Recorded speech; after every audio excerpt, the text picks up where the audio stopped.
No ar, mais um campeão de audiência. Hoje, neste horário, programa liberado para maiores de 14 anos. Censura 22 horas.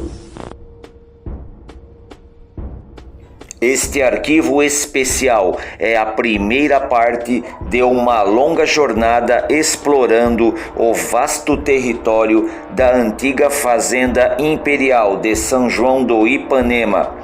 Vamos começar nossos passos em direção a um antigo cemitério localizado no meio do mato. Este é o primeiro cemitério protestante permitido nas terras de Santa Cruz. Você está em um canal apologético e alternativo, onde os vídeos aqui arquivados são baseados em estudos e apontamentos de livros raros do acervo da Biblioteca Legiões de Apolo. Este é mais um tradicional necroturismo, sempre apresentado aqui no canal, visitando os Campos Santos da Morte, túmulos e cemitérios interessantes e esquecidos e também perdidos na linha do tempo da nossa história. Tens coragem? Vem comigo!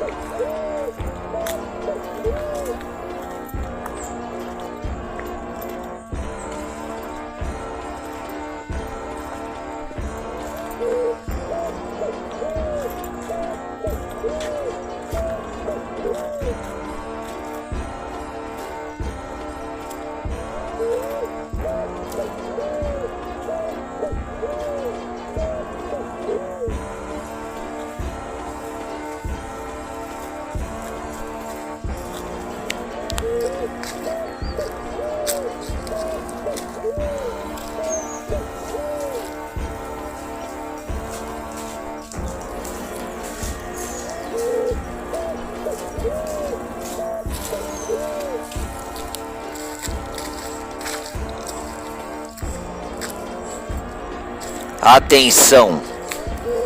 Prezado visitante, você está entrando em uma área natural sujeita a ocorrências de carrapatos e outros parasitas. Após a visita, realize uma vistoria em seu corpo.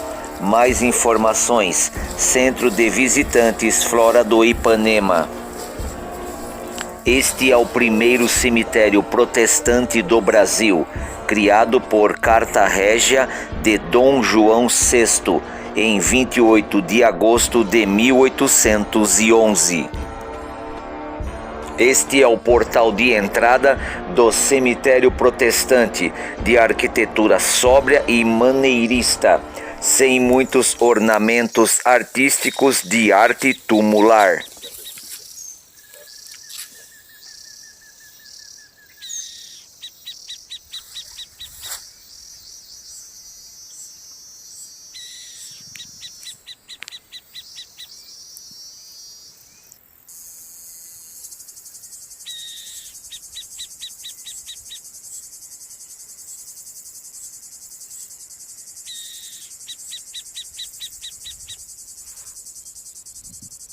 Bom, pessoal, é uma satisfação muito grande estar aqui nesse local ermo e bastante insólito.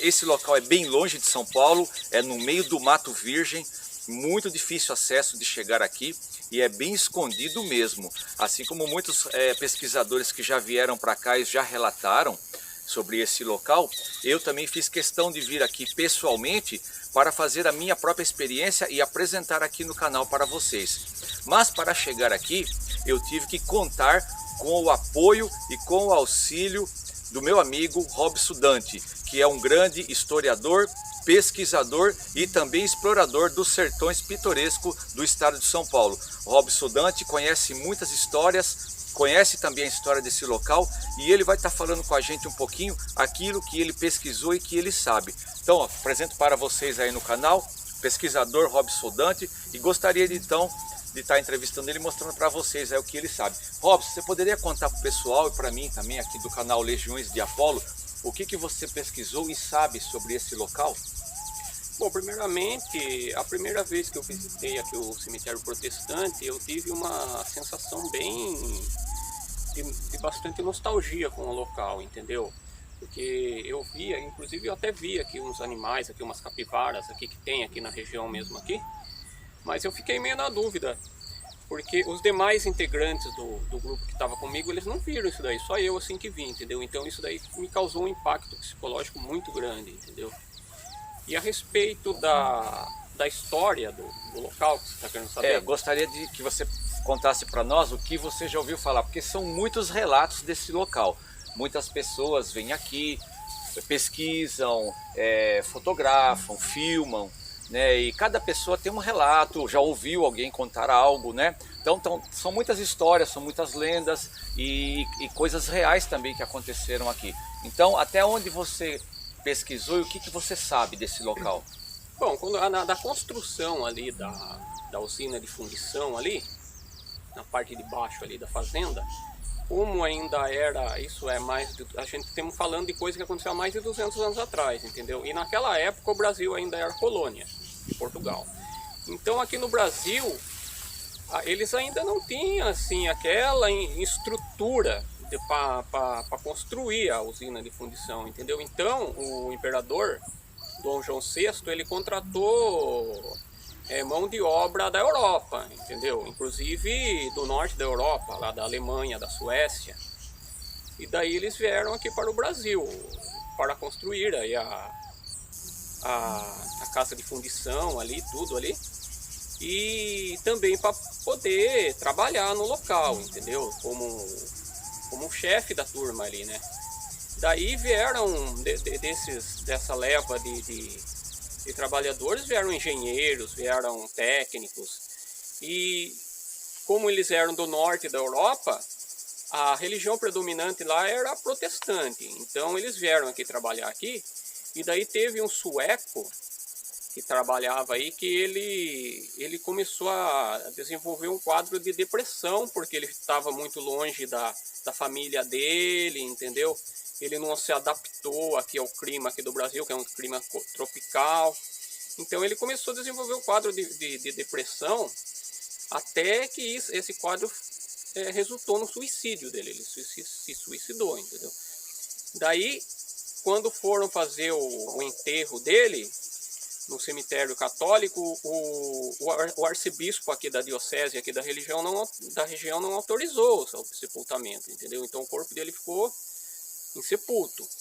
Daí o imperador Dom João VI, tendo conhecimento disso daí, ele, através de carta régia em 1811, ele determinou que fosse construído esse cemitério aqui, especialmente para sepultar esse rapaz que havia morrido e também todos os outros de religião não católica que porventura viessem falecer aqui na fazenda, entendeu? E nas imediações aqui.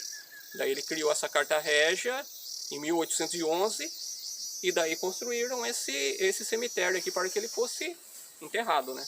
Com as devidas cerimônias de acordo com o rito protestante, né? Muito interessante essa sua informação, porque ela vem a somar e a acrescentar aí tudo que a gente vem pesquisando, né? A gente nunca esgota tudo porque tem muita coisa, né? Dizem, né? Eu acho que você também deve estar a par, que esse cemitério ele era bem maior e ele chegou a comportar aqui mais de 100 pessoas enterradas aqui no decorrer do tempo, é claro, porque desde o ano que você falou, né, 1810, que foi fundado a fábrica, né, e já a primeira morte em 1811, por suicídio. Então é a partir daí que começa então a necessidade de um cemitério que não seja católico, no caso, né, porque é um cemitério protestante, no caso, porque devido à questão religiosa que era-se levado muito a sério isso, então foi necessário fazer redigir essa carta, né, que você falou, né, carta régia, para a autorização desse espaço para cemitério. Então isso é muito interessante. E o que mais que você ouviu falar sobre esse cemitério, além dessa informação preciosa que você nos deu agora? Então, daí isso foi durante o século XIX, né? Depois de mais ou menos uns 80, 90 anos depois, já no início do século XX, os corpos que estavam aqui, eles foram transladados, os restos mortais, né, que estavam aqui, eles foram transladados lá para a Europa, para os seus respectivos países e famílias, entendeu? Hoje o que resta no cemitério são apenas algumas lápides aí que ainda sobreviveram, né, a todos esses acontecimentos. Mas se vocês forem reparar ali nas lápides, pelo menos aonde dá para você ler, vocês podem ver aí que são todos nomes de origem da Europa, do norte da Europa, né? Ingleses, alemães, suecos alemães, principalmente, suecos, né? Que eram engenheiros, eram técnicos que vieram lá da Europa para trabalhar aqui no Brasil. Na fábrica de fundição, né? E na parte de tecnologia para fazer esse auxílio, né? Da Bélgica também. Bélgica, muito bem lembrado. Tanto que tem várias máquinas ali, não sei se vai dar tempo de filmar tudo, mas tem máquina ali que é máquina da Bélgica, da Suécia, da Alemanha, entendeu? Muito interessante. As próprias máquinas que eles usavam ali eram importadas, não era feita aqui no Brasil, porque aqui no Brasil ainda era Brasil colônia, né? Então eles não tinham condição de... A tecnologia aqui ainda era bem arcaica nessa época. Uma outra pergunta aqui do canal Legiões de Apolo, sobre esse portal aqui, né? Esse portal harmoniosamente, né, belíssimo, né, a arquitetura dele, né, na sua concepção estética, o que você acha disso daqui, o que te passa isso daqui, qual que é a opinião que você tem desse portal e o que isso te diz respeito, em que aspecto você consegue fazer uma leitura aí ótica disso daí? Não, esse daqui é uma estética...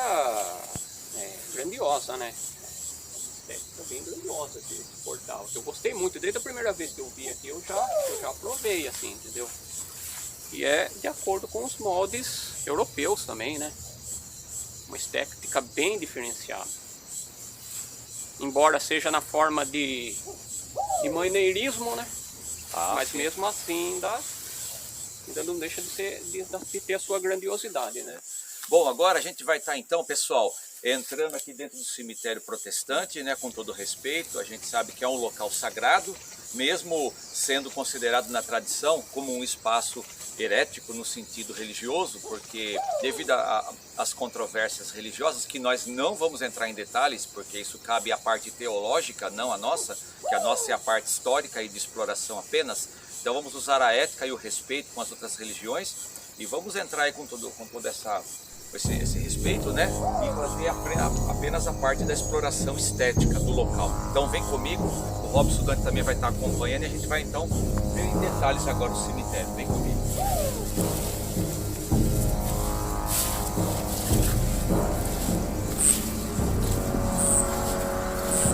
Aqui, pessoal, como vocês podem ver, direto naquela cruz ali, tem uma cruz de ferro, ó. Olha que interessante aqui.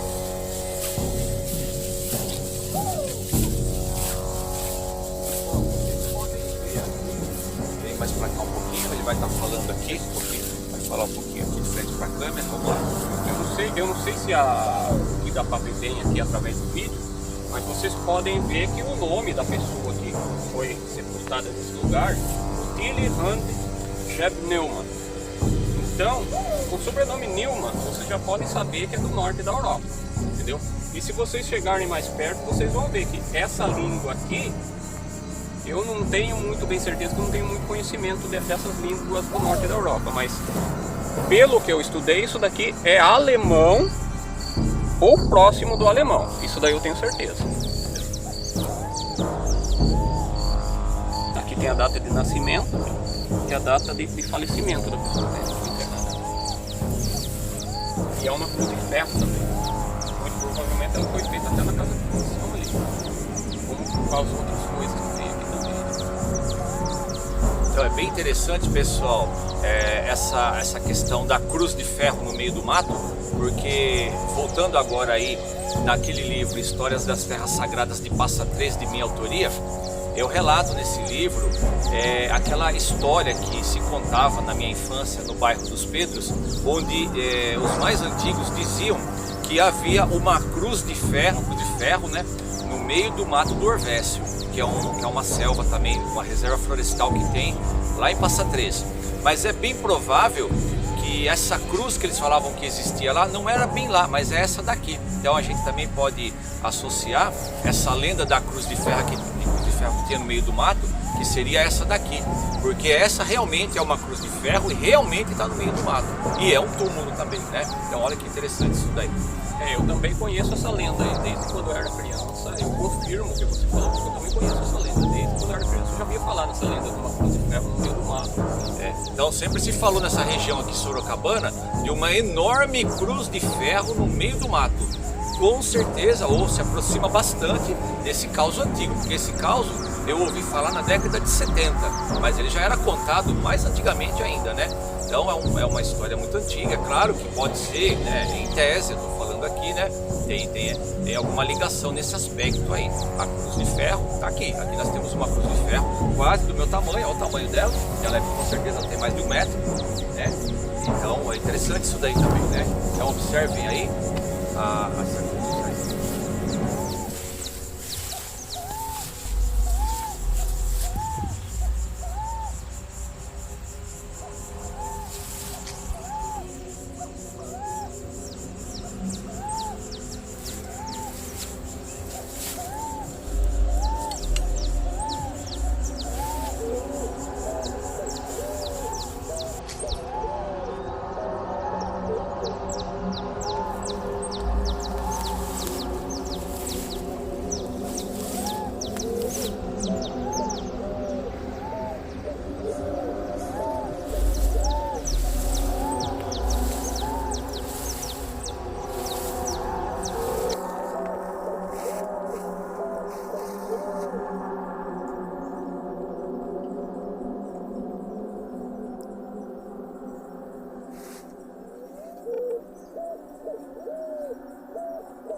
O segmento religioso protestante é considerado pela tradição e pelo magistério da Santa Igreja Romana como heresia, e por assim ser, eles são considerados heréticos, todos os seus seguidores. Foi na época criado então este cemitério separado somente para eles, por decisão imperial de Carta Régia. Em 2011, o cemitério completou 200 anos de sua fundação, com o primeiro sepultamento neste lugar. Bom, pessoal, eu quero contextualizar aqui também, neste documentário, algo de extrema importância. Nós que estudamos literatura byroniana, né, que lemos bastante Álvares de Azevedo, Fagundes Varela, Castro Alves, Aureliano Lessa, Bernardo Guimarães, esses grandes poetas do Brasil, vamos aqui contextualizar o seguinte, que em São Paulo, no Largo de São Francisco, ali nas imediações onde eles fizeram ali a primeira faculdade de Direito do Largo de São Francisco, um dos professores desses grandes estudiosos e estudantes que existiam em São Paulo antiga, que eram calouros, né, em Direito, em Literatura, etc., eles tinham aula com um professor que também veio da Alemanha e que se chamava Júlio Frank, ou Júlio Godofried Frank. Esse professor alemão, foi ele que trouxe para São Paulo todos os conhecimentos ligados à literatura alemã e inglesa principalmente, né? E ele trouxe também o culto do byronismo. Ele foi o fundador da Buchenshaus, ou vulgarmente chamado Bucha, né?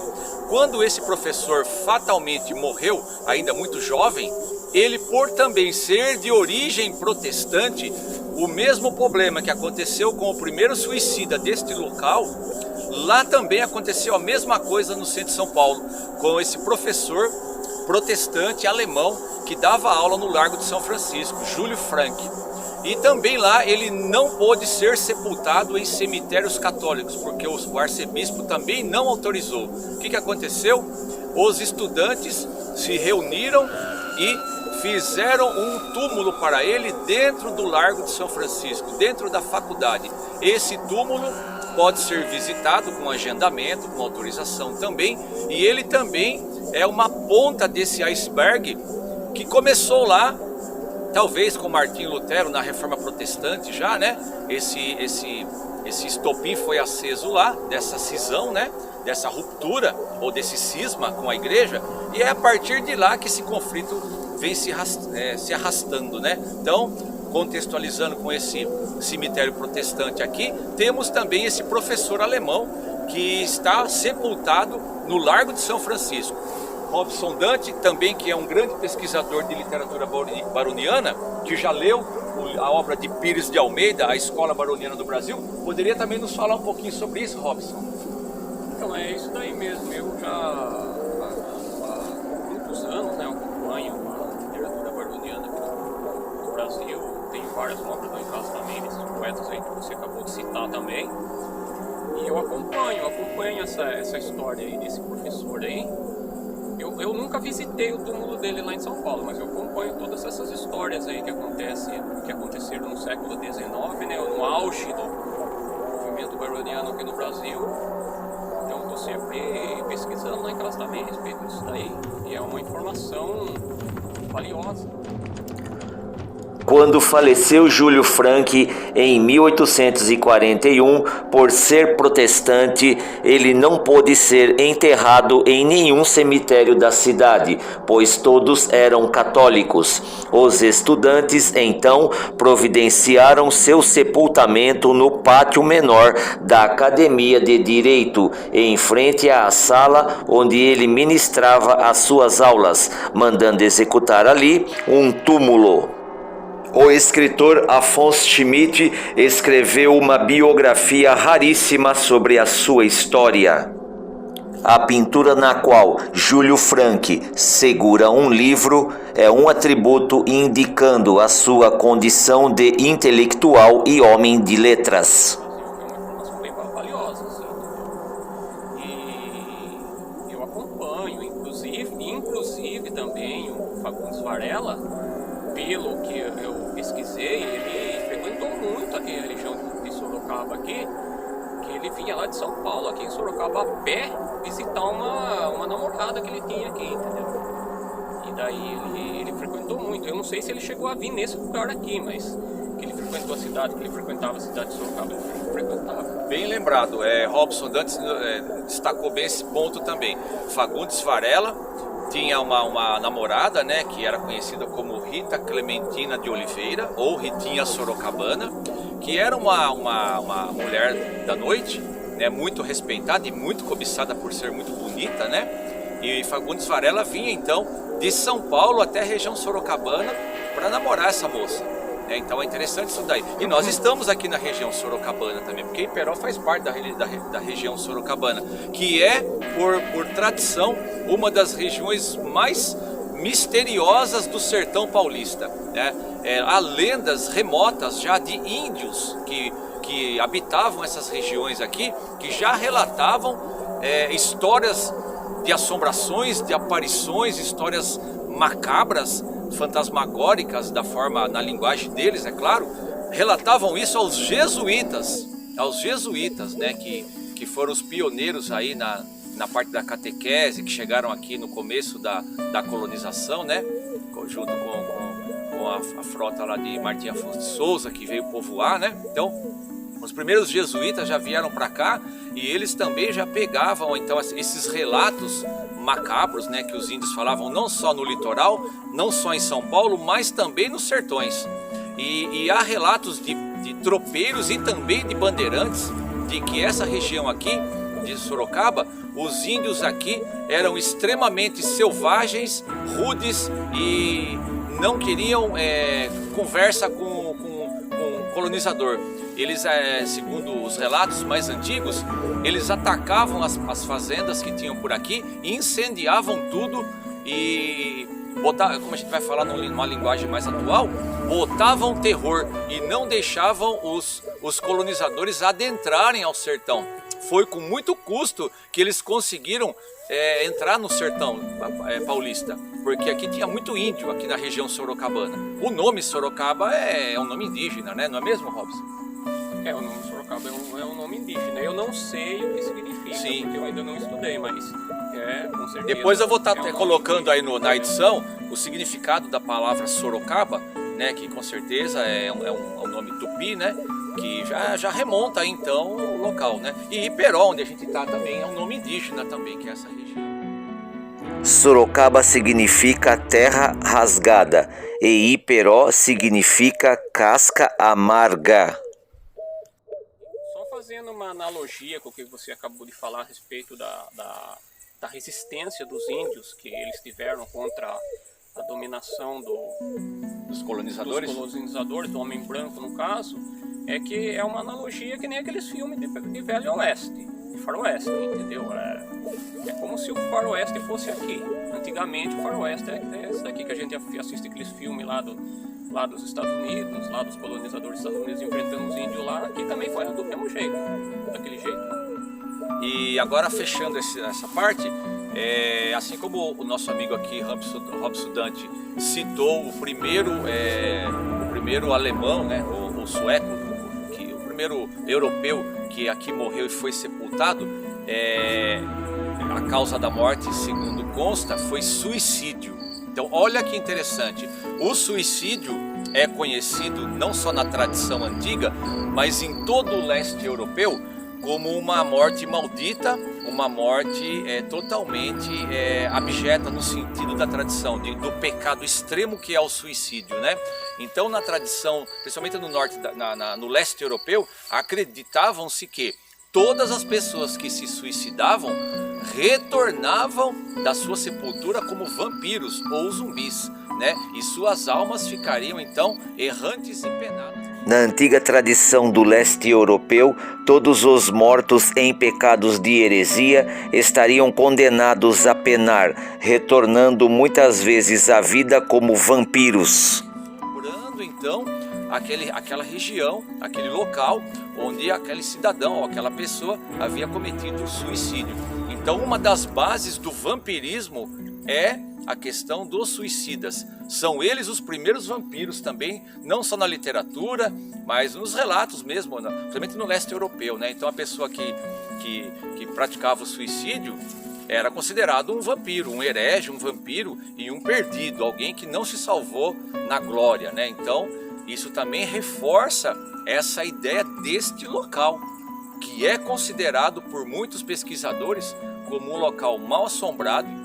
Isso é interessante também, e independe se nós estamos aqui de dia ou de noite, isso independe, né? Porque essas coisas elas não dependem de estar sol, de estar chuva, de estar de noite, de ser meia-noite, de ser meio-dia. Isso também não quer dizer absolutamente nada, isso não deixa de descaracterizar o local como mal assombrado.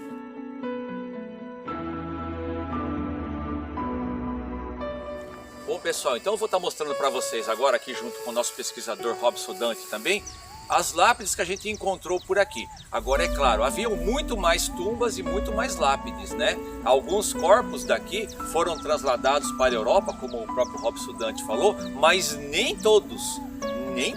Alguns os familiares não tiveram conhecimento e é provável, há uma tese de que alguns corpos ainda se encontram aqui sepultos. Então isso é interessante também, por isso que se preservou também alguns túmulos aqui, né, aleatórios, sendo que os que foram exumados e transladados, é provável que já não tenha mais nem as tumbas deles também.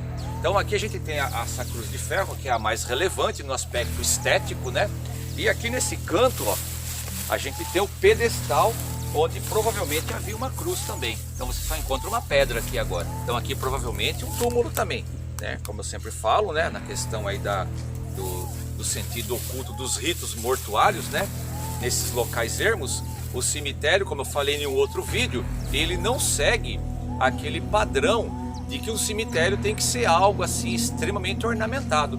Um túmulo, 2 túmulos que sejam, já é um cemitério, é o que eu sempre falo. Não precisa ter 1000 túmulos para ser um cemitério. Apenas 1 ou 2 ou 3 que seja, onde há um cadáver, ali é um cemitério, né? Então isso é interessante também. Então vamos mostrar aqui, que aqui também tem mais um. Aqui, Marcos, tem mais aqui? Vem cá, então vem para cá, depois a gente vai ali. Aqui a gente tem mais uma cruz aqui, ó, que interessante. E ela é de ferro também, né? Isso que eu tô vendo aqui. Será que ela tem alguma inscrição? Aí. É ferro também, ferro fundido, olha que legal, que interessante. Então aqui a gente tem mais uma cruz. Eu vi uma lápide grande ali, vamos dar um chego nela, vou mostrar pro pessoal aí também. Então vem comigo aqui, que aqui tem uma lápide maior, bem interessante também. Ah, ela aqui, ó, tá perto aqui. Vem comigo.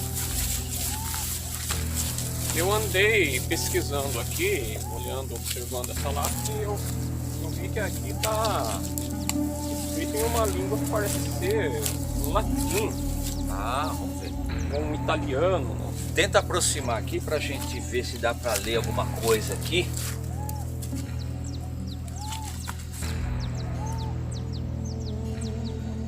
Você consegue ler alguma coisa aí? Mas o que está escrito ali é tributo de amore que giasse ali gente Domenico figlio di Rossini et Adelaide. Ali, aqui a parte de baixo parece ser uma data que não dá para ver muito bem por causa dessa rachadura. Morto em 31 Giulio del 1881. olha que interessante, 1881. Então é provável que essa lápide possa ser de italiano, pelo que dá a se entender. Pelo que eu estou vendo aqui, é uma data de nascimento e de falecimento de 1881. E embaixo tem uma inscrição também que parece ser um italiano ou um latim, né? É algo nesse aspecto. Então olha que interessante, aqui tem mais uma ruína então de uma tumba no meio do mato, bem legal, bem interessante. Depois eu vou estar também fotografando em detalhes para tentar traduzir isso daí e inserir da melhor forma que a gente conseguir traduzir no documentário também essa lápide aqui, que é também secular, né? Bem interessante essa lápide. Lembrando que a cruz sem a imagem de Cristo, só a cruz, ela é, dentre outras coisas, também o símbolo das religiões protestantes, né? Embora nem todas as religiões protestantes adotem esse simbolismo, ela é de alguma, entendeu? Então deixa evidente de que o cemitério aqui realmente ele tem caráter protestante, né? Religião protestante. Essa questão, vem comigo, a gente vai estar conversando. Esta questão aí das imagens é bem interessante, que nós vamos esbarrar na iconoclastia protestante, né? Então você poderia falar para nós a respeito disso? Sobre essa questão iconoclasta de rechaçar as imagens sacras. Você sabe algo a respeito sobre isso? Iconoclastia. É. Então a iconoclastia ela começou na realidade há muitos anos antes até do advento do protestantismo, que foi na época de Juliano o Apóstata. Juliano o Apóstata foi um imperador que, mesmo depois de Constantino ter legalizado a religião cristã dentro do Império Romano e de ter autorizado o culto, ter transformado o cristianismo como culto oficial do Império, depois veio um imperador lá chamado Juliano, que ele tentou restaurar o paganismo. Então ele mandou os subordinados dele destruírem todas as imagens sacras que tinham nas igrejas e também as igrejas também cristãs, entendeu? Então a iconoclastia ela começou dentro do cristianismo, ela começou essa época. Depois, restabelecido o cristianismo, depois que o Juliano morreu, e restabelecido o cristianismo, daí voltou tudo de novo. Daí depois, na época do Martinho Lutero e o protestantismo, ele voltou de novo, né? Mas aí a gente já está falando uma diferença lá de mais de 1000 anos de diferença dessa data para a outra. Só para contextualizar também, há três correntes principais do movimento protestante na Europa, né? É o calvinismo, de João Calvino, né? Que acho que vem antes de Lutero, né? John Hus, que também é antes de Lutero, e depois vem Lutero. E há outros reformadores, são vários, conforme eu discorrer do documentário, eu vou estar talvez citando mais alguns nomes de outros reformadores protestantes também, calvinistas também, né? Que vão então fazer esse processo aí de rompimento com a tradição católica apostólica romana. Então é bem interessante falar desse assunto neste local aqui, incrível, fantástico esse local, que remonta a muita história esse local aqui. Então isso é bacana também, né?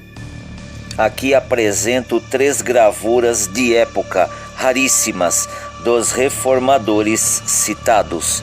O primeiro é John Hus, o segundo é Calvino e o terceiro é Martinho Lutero. Bom, pessoal, então aqui ó, achei mais um pilar aqui de um túmulo, e provavelmente já foi arrancada a cruz, né? Então aqui tem outro pilar, com certeza aqui outro túmulo. Olha que interessante também, né? Feito de pedra. E aqui ainda também se preserva outra cruz aqui, olha que bacana. A base aqui, aquilo que eu estava falando, ó. A base é igual àquela ali, só que essa aqui ainda está com a cruz de ferro aqui também. É outra cruz de ferro também. Olha que bacana. Isso é interessante também. E aquilo que ele falou, a cruz ela é colocada, mas não existe a imagem do Cristo crucificado nessas cruzes. Isso é uma característica da reforma também, não é mesmo?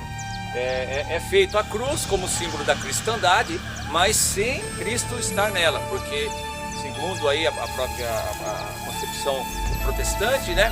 Cristo já está ressuscitado e já não fica mais na cruz, né? É mais ou menos isso mesmo, né, Robson? Então a ideia é essa mesmo. Só lembrando que a gente não criticar a religião de ninguém. Exatamente. O documentário é histórico. Tem respeito a todas as religiões. Exato. Vem pra cá, que aqui acho que tem outra tumba aqui também, ó. Vem cá.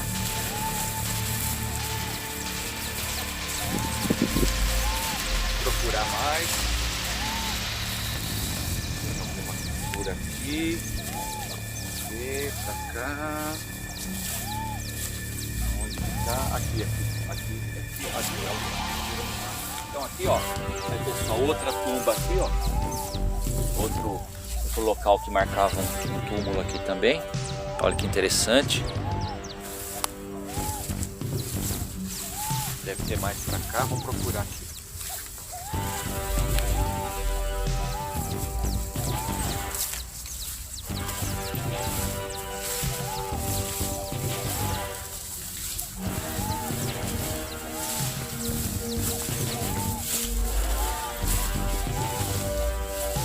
Tem mais aqui pro fundo, eu acho. Aqui.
Não perca a segunda parte deste mesmo arquivo, explorando as ruínas perdidas do primeiro cemitério protestante no meio da reserva da Floresta Nacional do Ipanema, em território da antiga Fazenda Imperial São João do Ipanema.